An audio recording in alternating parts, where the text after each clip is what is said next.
After the surge of volatility in March that was triggered by the collapse of several banks, markets were remarkably calm in April, with the VIX index dropping to its lowest levels since late 2021.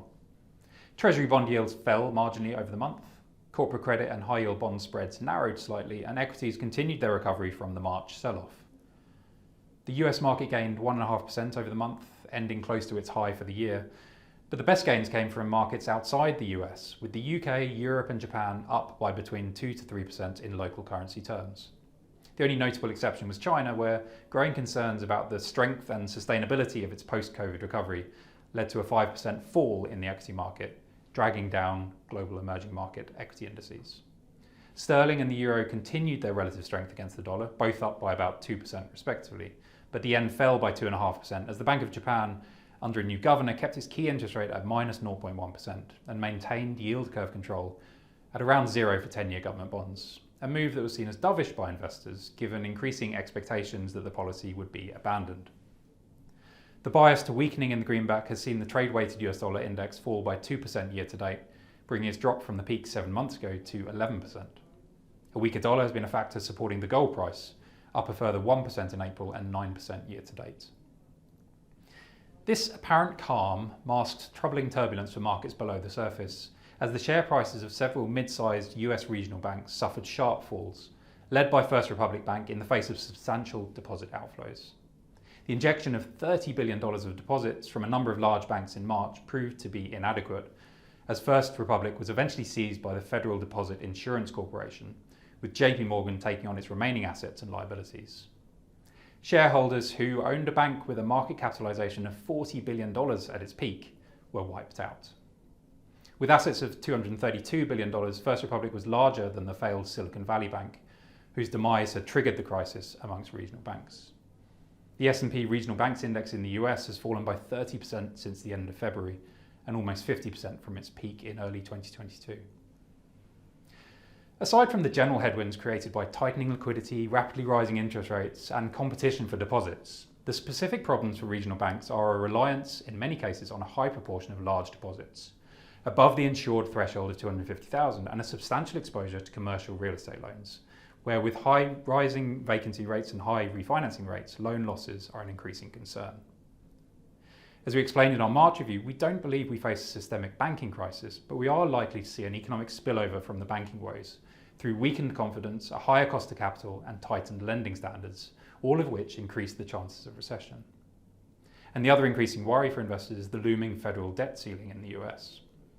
The current cap on federal borrowing, already at over $31 trillion, was reached in January, meaning that the Treasury is using so-called special measures to continue to meet its obligations and avoid default.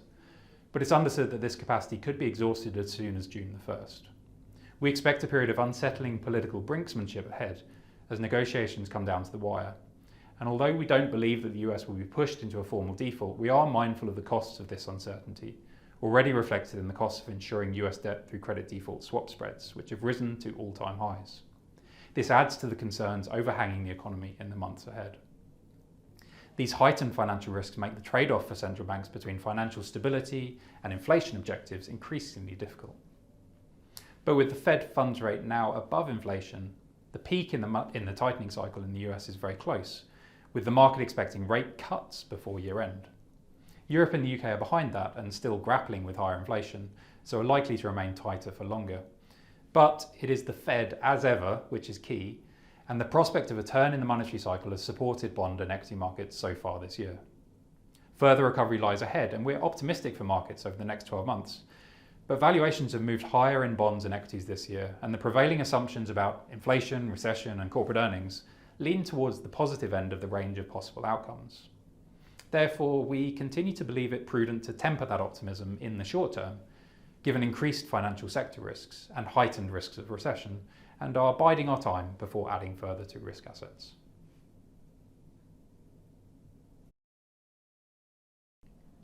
The Harmony multi-asset portfolios all closed up in April, from just above flat for the Harmony Europe Growth Fund to almost 2% higher for the Cautious Income portfolio. The sterling portfolios gained between 1 to 1.3%, Aussie dollar growth around 1.6%, whilst the Asian and dollar portfolios all added under 1%.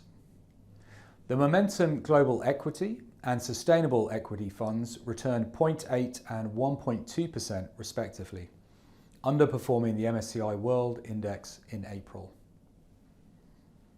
Year to date, all portfolios are up, with the Global Equity and Global Sustainable Equity leading the charge at around 8 to 8.5% higher, and the multi-asset funds from 1.3% in sterling balanced to 4.6% higher in US dollar growth.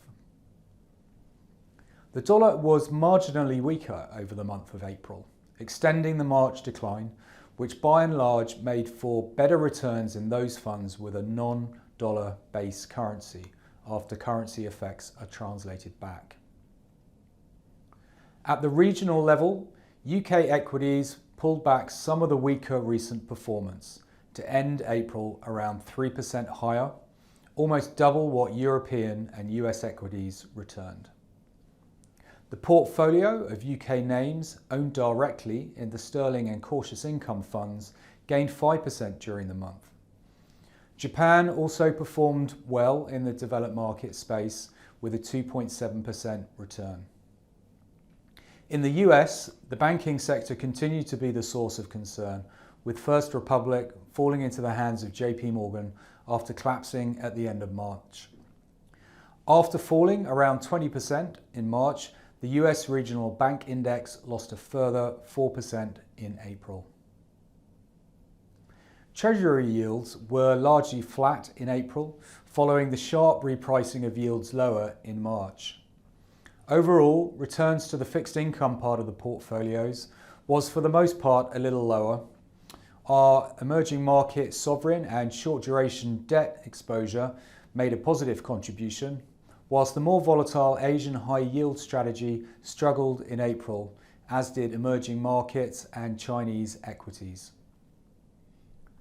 Quality exposure performed well in the month, and within the equity allocation, the likes of Morgan Stanley and Robeco's conservative factor portfolio both made gains. Underperformers included Granahan US Growth in the US funds and the Bin Yuan Greater China Fund, which is owned more broadly across the multi-asset range. Both of these funds were down around 6% during the month. Gold, which we own across the Harmony multi-asset range in low single-digit size, made minor gains after a flying March. In fact, month to date in May, it's come within a whisker of its all-time highs. What actually did better in April were the gold producers, which we have a small exposure to, and which were up around 4% during the month. Finally, it was a better month for some of the real asset exposure in portfolios. Global REITs added 2% in dollar terms, and Maple Brown Abbott, one of our global infrastructure managers, gained over 4%. Select infrastructure investment trusts such as Sequoia, Cordiant, and DGI-9 also made positive contributions, the latter gaining almost 8%. There were no significant changes to the portfolios during April, and we remain optimistic that the continued tightening policy environment and associated financial conditions will present opportunities in the second half of the year to lock in some longer-term value on any market weakness.